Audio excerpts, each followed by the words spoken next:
heard the sentence, "It's not your fault, you're so dehydrated." And it just made me think of how all the diseases in the body involve dehydration, they involve inflammation and a dysfunction of mitochondria at the cellular level. And it's like our world is designed for us to be dehydrated, you know? So it's like, how can I get back on this side of hydration? Well, mitochondria are responsible for hydrating us at the cellular level. So you just need to ask yourself, in what ways am I blocking my mitochondrial function? And mitochondria, they love light. So going on a walk, when you are exercising or doing any kind of movement, you're creating light and heat in the body. So you're directly communicating with the mitochondria and your immune system to help negate inflammation.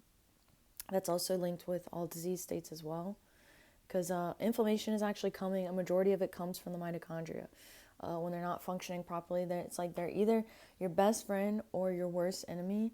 So it's good to become friends with them. Of course, they love sunlight because, unlike food, which needs help getting transportation into the cell, sunlight can just go straight through our bodies and tickle our little mitochondria. So, and then things like sleep. And one of my favorite doctors, Dr. Rhonda Patrick, she talked about how one short night of sleep, the negative effects. So when we get one short night of sleep, we're more insulin resistant the next day. We have pre-diabetic levels in the blood. And she talked about how getting enough creatine can support and reverse the factors of short amount of sleep. So protein, the whole profile of amino acid, the animal-based proteins, that's why I'm biased to them, is because they're so high in minerals and things like creatine as well. A lot of our plant foods do not have any traces of creatine. So, and we know it's more important, especially for women too, because we're 40% more likely to have autoimmune diseases and struggle with inflammation because we have lower amounts of muscle mass. And muscle is like a doctor in the body. It's like a pharmacist in the body. So every time we contract the muscles, we are literally calling a pharmacy into our body. You know, we're moving, we're powerful biochemists. So that's what I was thinking about when I went on my walk yesterday. And I was thinking about Carrie B. Wellness, who's one of my favorite people to listen to on Instagram and just in general on how mitochondria structures our water, hydrates the body at the cellular level. And she always talks about this book, which I have had this book by Gerald Pollack for 2 years. I have 2 of his books, and I have not yet read this book. I don't know why, because it's so chemistry dense, and like it makes me feel like I really need to sit down and study and take notes. And for some reason, I just keep avoiding it. But I think because I'm making this video, I'm probably gonna actually dive into it. It's a beautiful book. Like, it's the way that it's structured. It's kind of like a textbook, but it's so broken up, and it's just like beautiful visuals and whatnot. Cells, gels, and the engines of life. You know, without the cell, we don't have the body. And that's what fascinates me about diseases like diabetes and Alzheimer's dementia, which is diabetes type 3, is that for decades we live in this semi-dehydrated state. And like our body is like crying out to us and sending us symptoms and is asking us to go in a different direction, to choose something different. And a lot of us don't do that because we don't think that we are powerful enough to change our circumstance or our health. We think that we can never get there, you know. And even people the other day, like my coworkers, they were like, "How many days a week do you work out, Rachel?"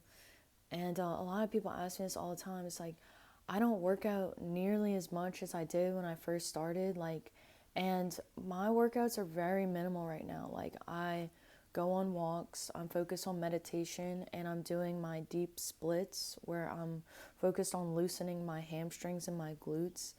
And like, that's the extent of it. I try to get as much protein as I possibly can.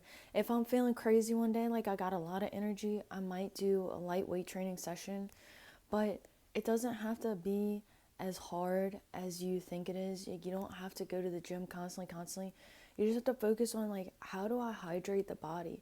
How do I communicate with my mitochondria? Because, you know, you want to work smarter, not harder, you know? And again, like when I was walking, it's not your fault that you're dehydrated, because our world is designed for us to be in the dehydrated state so that we can be kind of like sick and out of the loop from our health and from our intuition, from our inner guidance, you know? But it's a good time to change things, that's for sure. That's for absolute certainty. May you always be blessed with the clarity to know what is and what isn't for you. Your intuition, your body is always guiding you to do different things. If you feel stiff in your back, I was talking to a man the other day, he said, man, I feel so stiff when I get up in the morning. You know, think about like, what is this stiffness? You know, you think about the rubber band, the simplicity of the rubber band. If we were fluid and hydrated, like when we're young, we have a ton of collagen. We're very hydrated when we're younger.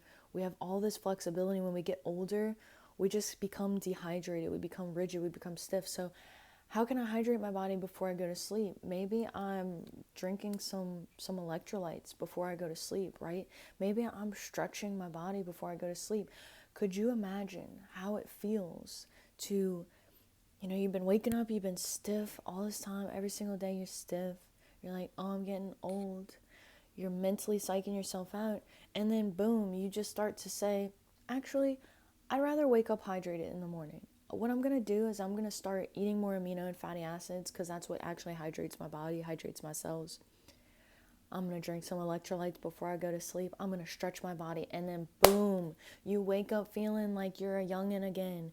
You wake up with this resiliency. You wake up feeling like you could do a backflip, you know? I mean, it could happen.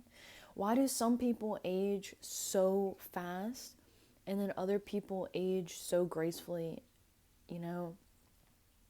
It's like, maybe it's a matter of what you're doing right here and what you're deciding to do around those sacred time periods. Your sleep is your sacred time period. So anyway, I shall leave this here.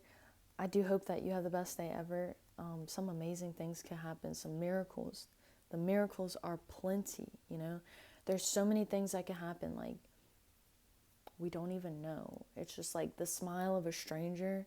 Like, can you imagine somebody just tells you the funniest thing you ever heard of today, and you just have like the deepest belly laugh that you've ever felt, and you know, you just walk away with the biggest smile on your face. Like, that's a miracle, you know, because that person could have equally been just mean. They could have been ruthless. They could have commented something negative about your body or like anything, you know, but you end up meeting these people who are just excited to live life, and they just want to share the joy and the excitement that they have with you. And those are miracles. Those definitely are miracles. So I'll leave this here. You can like, share, and subscribe. But as always, I wish you the best of luck.